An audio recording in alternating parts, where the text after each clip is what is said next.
Hey everyone, welcome to a brand new episode of Fright Friday right here on Night Owl Video. I haven't done one of these in a long time just because in the fall I kind of changed the formatting of my channel a bit. And I was doing kind of a weekly recap and I wasn't doing these individualized videos like I used to. It's just mostly because it got to be a lot of work, especially with my life and my work and everything else. It just was a lot.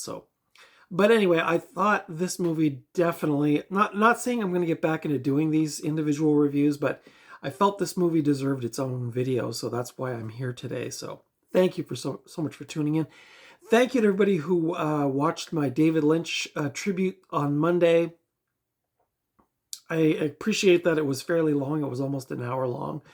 But I appreciate anybody who watched it and sent me a message. I appreciate that. And if you missed it and you love David Lynch, you can go back on my channel under Cult Movie Tuesdays playlist and find my tribute to David Lynch. Rest in peace. On with the show. Now, as some of you know, I've been waiting to pick this movie up for quite a while, and I've been wanting to see this. Probably my most anticipated movie of 2024. I mean, my most anticipated movie that I missed in 2024 that I really wanted to see. And it's only available on a platform called Mubi, which I believe is the company that produced the film. And so it's not readily accessible on any of the streaming services. And my local Walmart, which is the only place I can get new Blu-rays, putting it on the shelf for like 3 weeks. So suffice to say, I finally got a copy. Very happy when I found it, and very happy I watched it. The Substance is a body horror sci-fi film from 2024, directed by a director named Coralie Farza. This is her second directorial feature after her initial one, Revenge, which is a film I have not seen, but after watching this one, I definitely want to go check out. The synopsis for The Substance is: a fading celebrity takes a black market drug, a cell-replicating substance that temporarily creates a younger, better version of herself. This film stars Demi Moore, who is, of course, has been in a lot of movies, most notably Ghost and The Seventh Sign for me was one of my favorites with her.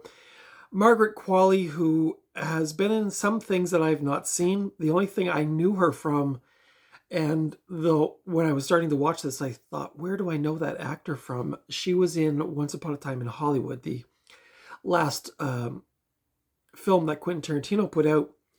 And this also shows Dennis Quaid, who, of course, he's been in tons of stuff as well, but I immediately think of him from Jaws 3, which is not a good movie, but he is in that, and very high on drugs, and allegedly. And, of course, the Jerry Lee Lewis biopic, Great Balls of Fire. So apparently the director Farza was motivated by societal pressures on women's bodies and aging, and she spent 2 years creating the screenplay for this film. She began writing it in her 40s when she was, dealing with her own thoughts about, aging and body image and negative self-thought and stuff like that. And, like her relevance and her appearance. And she thought, and this is a quote I got from Wikipedia, quote, "I really started to think and have these voices in my head like, now your life is over. No one is going to care about you," unquote.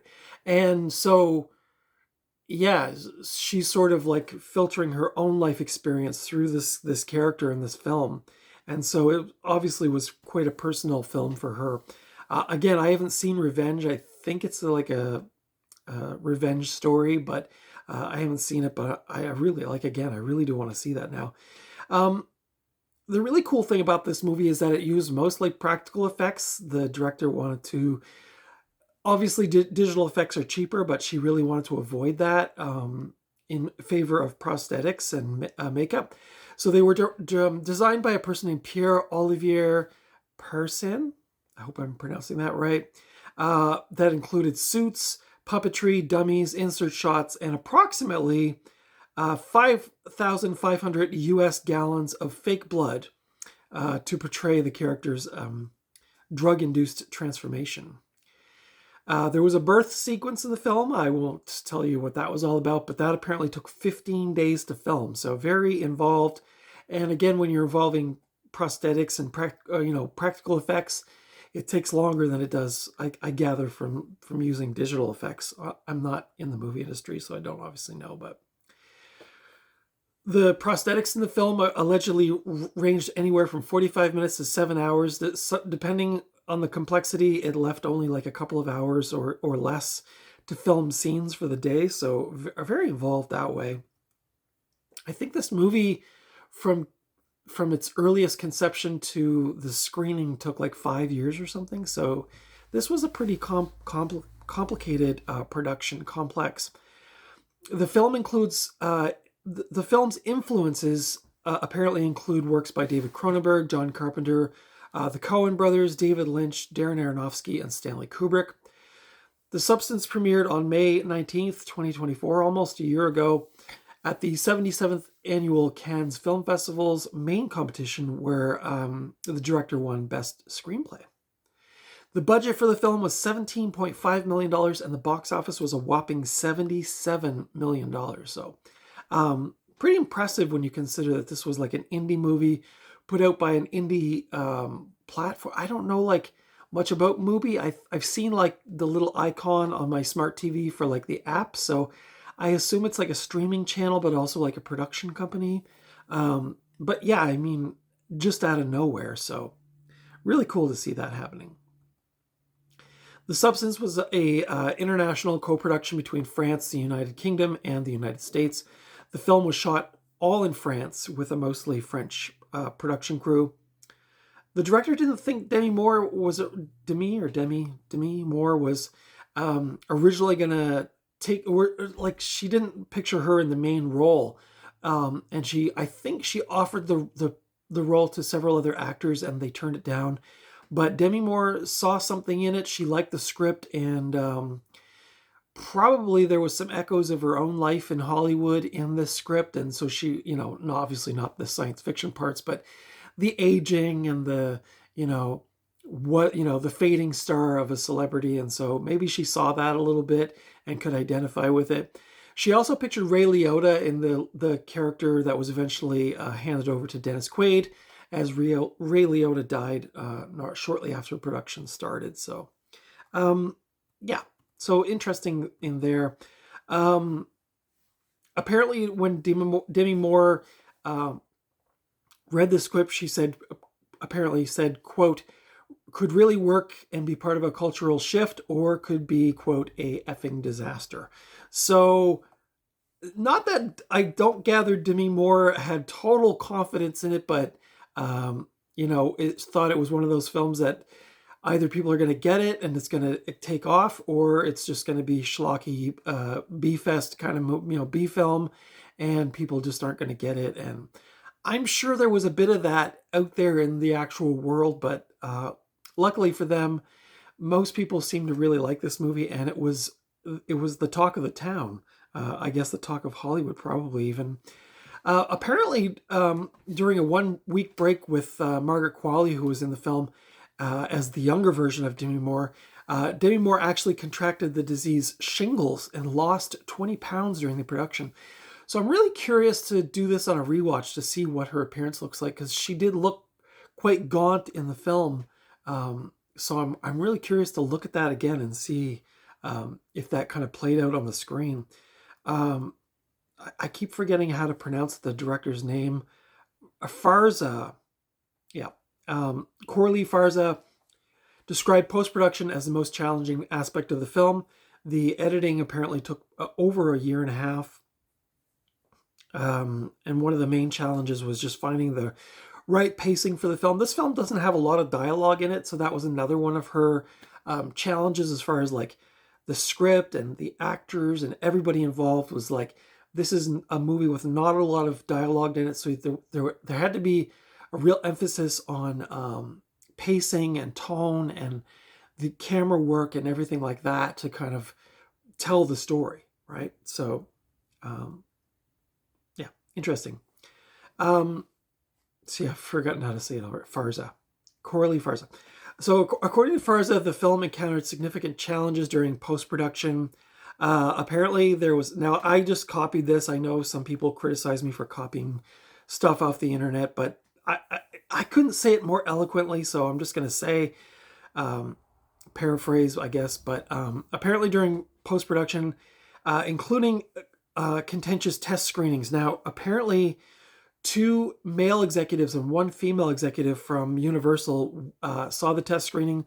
One of the male executives really opposed the film and insisted on a recut, but Coralie Farza had final cut on the film, which was good thinking on her part. Probably learned that from David Lynch, who lost in the filming of Dune back in the day, but she had contractual cut of the final version of the film. So this apparently led Universal to breaking off their distribution deal with Farza. Apparently, the female representative from Universal did express her support for the film, but only in privately to the director, because she felt like she wasn't able to voice her opinion in the screening, which, it just goes to show you, kids, we've come a long way, but not that far. Still a lot of work to go. So yeah, I thought that was interesting, because obviously this film deals a lot with feminism and from a feminist point of view, and beauty standards that are placed on women, and beauty standards that are placed on aging women, and things like this, and also just the sort of disgusting nature of Hollywood anyway, and that it's all beauty, it's all youth, and so an older actress dealing with this kind of stuff is really complicated and complex. And so it was interesting that these representatives from Universal reacted that way, I thought. The soundtrack to the film, which I'll talk about more in a minute, was apparently released by Waxwork Records in September of last year, and is available on an fluorescent green vinyl. So I almost want to see if I can find a copy of that. I don't know if it's sold out or not, but the film currently holds an 89% on Rotten Tomatoes and a 7.3 over 10 on IMDb. David Ehrlich of IndieWire said, quote, "An epic, audacious body horror masterpiece, an instant classic, the most sickly, entertaining theatrical experience of the year," unquote. And I could not agree with David more. At the 97th Academy Awards, The Substance was nominated for 5 awards, including Best Picture, Best Director for Farza, and Best Actress for Moore. This was, I think, the 9th female director to be nominated for Best Director. My thoughts on this film: whoa, baby. You knew that. You probably knew that was coming. Rarely am I in such anticipation of seeing a film, and I had a few people in my life tell me, because they saw it at the theater, like, "Oh my God, you got to see this movie." I missed it in the theater here because it was only here for a short time. And what was I think I went to see Beetlejuice instead. It's kind of goofy now in retrospect, but anyway, I was really looking forward to this. The whole time I was watching the movie, I was thinking about David Cronenberg as well as David Lynch, and it turns out that the director, Coralie Farza, is a huge fan of both of those directors. The practical effects were beautifully, beautifully executed and beautifully disgusting. It's, I was telling my mom the day after I saw this last week, it's pretty rare that I turn away from the TV for stuff that I find really disgusting or really repulsive. I definitely looked away a few times during the viewing of this movie. It's not for the faint of heart. It's some of this stuff is really over the top. Demi Moore is really good in this role. I'm really glad that in the end she ended up being the lead role in this film. She just brings enough style to the film. She's the perfect age. She's a beautiful woman and was, a beautiful woman in her youth. And so it's like just perfect casting to me, like for this role as an aging Hollywood celebrity. And I just thought she brought that real life relevance to the role. So really, really great that that happened that way. You know, I guess, again, I don't want to spoil too much because I'm sure a lot of people haven't seen this yet, but um, the substance is obviously this, or maybe somewhat obvious. It's a substance that aging people inject into themselves to make them a better version of themselves. I'll leave it at that.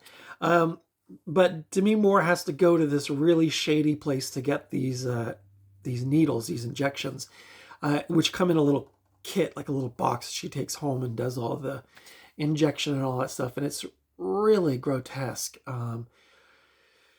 Again, I don't want to give away too much because I think because this is on like an indie streaming platform and the Blu-rays may be hard to find, and it's out of the theater now, I don't want to ruin it for you. So maybe I'll leave that at that. But the place where she goes to get these boxes, these kits, is real shady. She has to she swipes a card and a button or a door opens, but it only opens halfway because it's broken.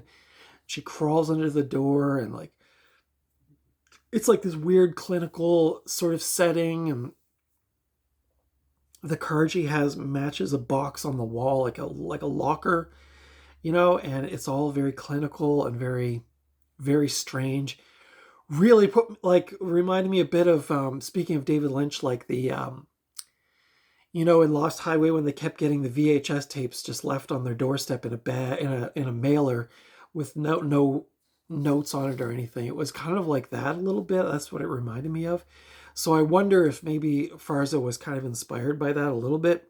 Just that kind of Lynchian mystery kind of thing I thought was really cool. The soundtrack was really good. It was done by a person named Rafferty, who apparently is a DJ, and he's also a, I would say, burgeoning TV and film music creator, soundtrack creator. He did some music for the TV show Suits, but yeah, I highly recommend the soundtrack. It is on Spotify, but make sure you type in The Substance, not just Substance, because if you just type in Substance, it just brings up playlists that people have made up. But if you type in The Substance, like official soundtrack, it comes up, and it's really good. Really, it's electronic. If you like Skinny Puppy or John Carpenter or weird experimental music. Apparently Farza was listened to a lot of experimental music going into the production of this film, so it definitely leans heavy into that. It's at times very jarring, and then at other times very serene, and then other times you're lulled into this kind of dreamlike serenity, and then it hits you with like these almost like alarm sounding noises, like like in that sound like the tripods made in War of the Worlds, like that really jarring sound. Really cool. Love the soundtrack. So go check that out if you're curious. There's some scenes with some bodily decay. There's some body horror in here, and of course that put me right, right in mind of like The Fly, even The Elephant Man. If you've seen the movie and you know the end scene, you know what I'm talking about. There's really disturbing deformities in this thing. So, again, if you're faint at heart, you don't like that kind of stuff, probably not going to be for you. But yeah, the practical effects in here couldn't have worked better. So glad they decided to go with that stuff for this. This is just really good filmmaking. You can tell that like the director really put a lot of love into this. They apparently, like I said, spent over a year and a half editing this movie. So there's a lot of care put into the lighting, the framing, the camera work, everything about it. The sets, which they had to build, just beautiful. I'm so I just watched it once, and it was, of course, the total shock of this film for the first viewing. Now I'm curious to go back and watch it a couple more times and really dig deeper on it, sort of like pay more attention to the themes in it, pay more attention to the background, the sets, the lighting, the color, everything. Like, wow. So wild. Dennis Quaid is in here. He is supposed to be repulsive, and trust me, he is repulsive in this movie. He's the dude in Hollywood. He's the old school Hollywood dude. There's a scene where he's eating like prawns or shrimp or something. It is so gross. If you've got that, what's that disorder where you don't like hearing other people chewing or eating? If you don't like that, that scene is going to really gross you out, because I don't have that affliction, but even I was like, this is gross. I couldn't wait for that scene to be over. But yeah, painting Dennis Quaid as this creepy guy, this disgusting Hollywood guy, this, I don't say he was like a sexual predator or like a creep that way, but like just a gross dude. Probably if you got more of his backstory, there's probably other stuff going on there, but really repulsive and does a great job. And I love Dennis Quaid, so hats off to him. All the actors, you know, including oh gosh, I've forgotten her name already. Margaret Qualley. I think, you know, in my opinion, I think she's gonna just take off. Although I do see one of her upcoming projects is Happy Gilmore too.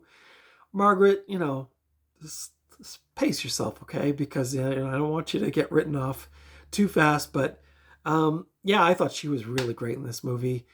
There's parts of this where it's like, it's sexy, and then there's parts of this which are absolutely disgusting, and really at the end you're left with that weird mix of emotions of like, oh, you know, it really makes you rethink like beauty. And I know a lot of people think about that stuff anyway, and talk about it and maybe criticize it, but it really focuses in on that stuff. And even after I saw this movie, when I'm standing in line at the grocery store, I'm looking at the covers of all these Vogue and Cosmopolitan magazines and stuff, and I'm just like, oh man, it really gets you thinking.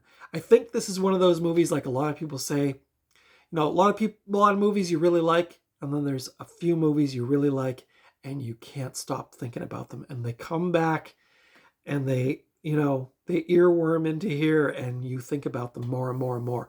And I think this is going to be one of those movies for people. I hope this gets a wider release on streaming. You can rent it on Paramount, I think. Let me just see if I can find the where this is streaming, because I think I saw, just bear with me here, I'm Googling as I'm talking to you, because you could set up a Mubi account. They do have a trial account which you can sign up for, but you know, I've looked at that platform a few times. It does have a lot of really interesting movies on it, a lot of independent, cool, weird things on it. So maybe it's a thing to look into as an alternative to other streaming services if you're that curious. But you can currently rent this on Apple TV for $6.99, as well as Prime Video for $6.99 as of the recording of this video. So if you want to rent it, you can do it that way, or you can see if you can find it in your local DVD and Blu-ray retailer. This is 141 minutes. It's 2:39:1 aspect ratio, 1080p standard definition, region A Blu-ray. What else? Rated R in Canada for strong, bloody, violent content, gore, graphic nudity, and language. So there you go. Has a nice little slippy on it. There's the inside, which is the same as the outside. There's a picture of Demi, and then on the inside there's the substance there. So kids, if you get a letter in the mail saying you can pick up some of this, don't do it, okay? Because now it's not going to work out for you. Or does it? I'm not going to give away the end, but strange things will happen to you if you do follow that rabbit down the hole. So, but yeah, guys, I can't recommend this movie more. I, you know, again, like, you have these anticipation movies, like for me, like Evil Dead Rise or Alien Romulus, or even Beetlejuice for that matter. You got these movies that you're like, oh, I can't wait to see that. And invariably you go in and you're like, yeah, it was pretty good, or it was really bad. This one was one where I was so anxious to see this movie, put it on. And even when it first started, I thought, man, I hope I'm not like let down by this. let me tell you, kids, this is it. This, now, if I redo my top 10 movies of 2024, this is number one. No questions asked. My original number one was The Joker, Folie à Deux. So, this is like, this is on a whole other level from that. But for me, I didn't see a lot of amazing movies last year. I saw a lot of pretty good ones like Long Legs or Alien Romulus or things like that. But good God, this one has to be my top movie now.